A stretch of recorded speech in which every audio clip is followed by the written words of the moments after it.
a, a última aula, então, sessão 2, aula 20, o lugar do púlpito na história da liturgia. Eu tenho que dar essa matéria, não tem como, tem que terminar, porque faz parte do currículo aí. Amém. Glória a Deus. Continuar, podia parar aqui fazer um culto, né? O que o púlpito transmite em termos de liturgia? Oh, glória a Deus. Aleluia.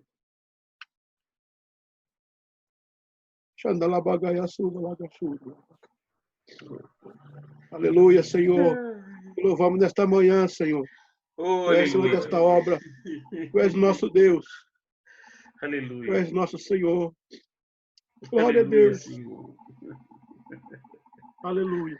Oh, aleluia. A palavra púlpito vem do latim, púlpito, que traduzido pé da letra soa como plataforma. Tem uma parte que eu já li ontem, mas agora está mais completo. É um objeto como se fosse uma pequena torre, uma base suficiente para a pessoa ficar em pé. Você sabe que isso é o púlpito. No sistema inglês, é usualmente aceito 3 andares, as pequenas plataformas. Na primeira fica o povo, que é o átrio, chama de átrio, uma espécie de remetência ao átrio hebreu. Ou afora, o povo. Depois da segunda plataforma, já no altar, fica primeiro o púlpito. O lector, é onde se lê as programações, os avisos, de onde os dirigentes, cantores usam da palavra para conduzir a congregação, avisos e etc. E a terceira plataforma, no canto, geralmente à esquerda, está o púlpito onde o sacerdote faz o uso para a sua homilia e leituras bíblicas sagradas. Você viu quando a presidente Diana morreu? Então as pessoas falaram, né?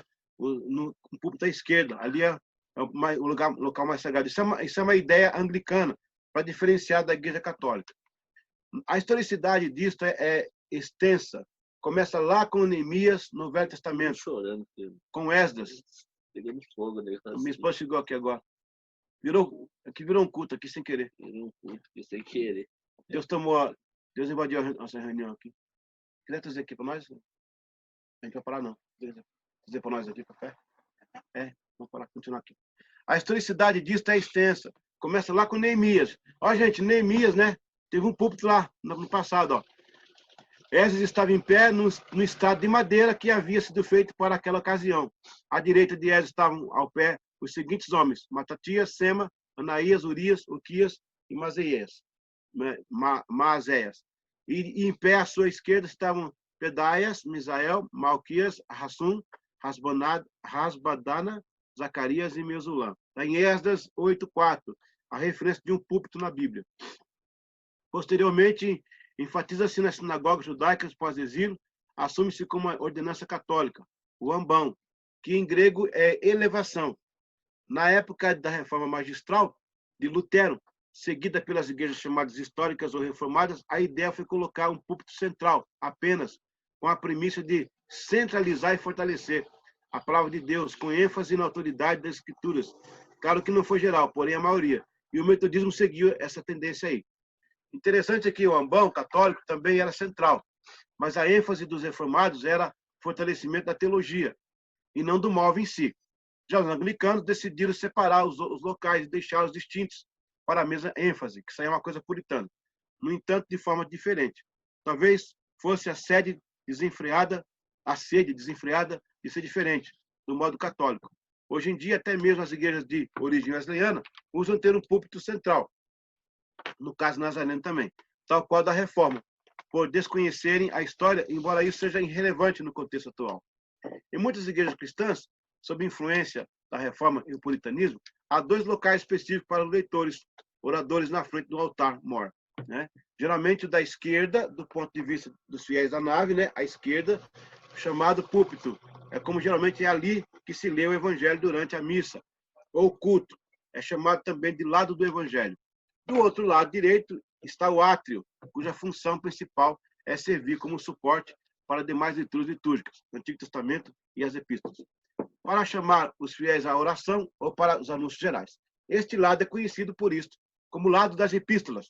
Em algumas igrejas, isto inverte-se.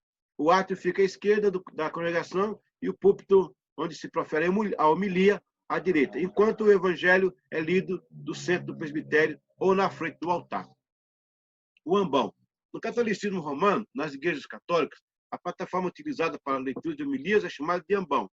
Apesar deste nome, ele se parece muito mais com o átrio do que com o ambão utilizado nos ritos orientais. A instrução geral isso aí está na instrução geral missal.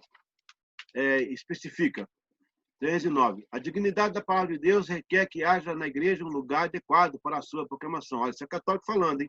Olha que legal. Para a qual, durante a liturgia da palavra, convirja espontaneamente a atenção dos fiéis. Em princípio, este lugar deve ser um ambão estável e não uma simples estante imóvel, tanto quanto a arquitetura da igreja o permita. O ambão dispõe-se de modo que os ministros ordenados e os leitores possam facilmente ser vistos e ouvidos pelos fiéis. Do ambão são proferidas unicamente as leituras, o salmo responsorial e o precônio pascual. Podem também fazer-se do ambão a homilia e proporem-se as intenções da oração universal.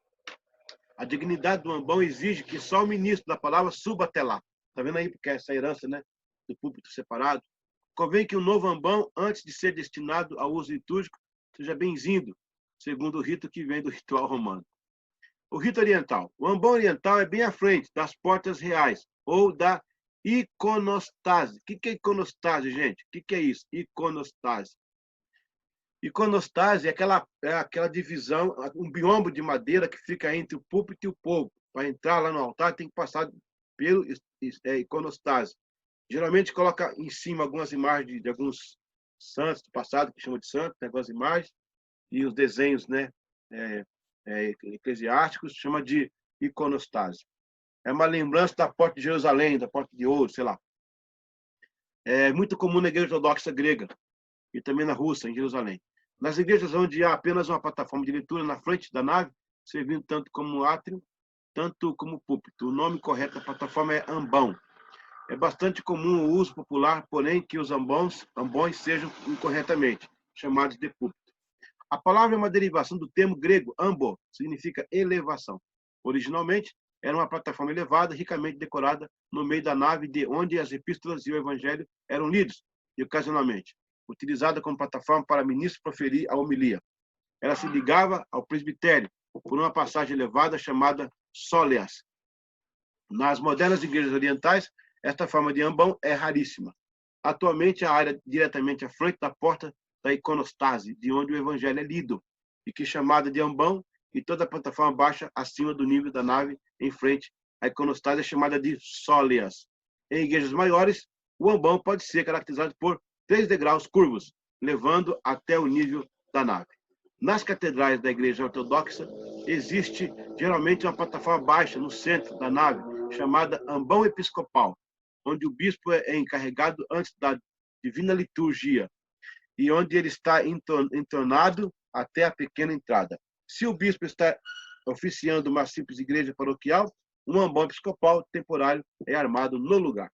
Além do ambão, a maioria das igrejas da Grécia e no Chipre tem também o púlpito elevado do lado esquerdo da nave, geralmente ligado a uma coluna e com alguns metros de altura, ao qual se acede para uma escada estreita.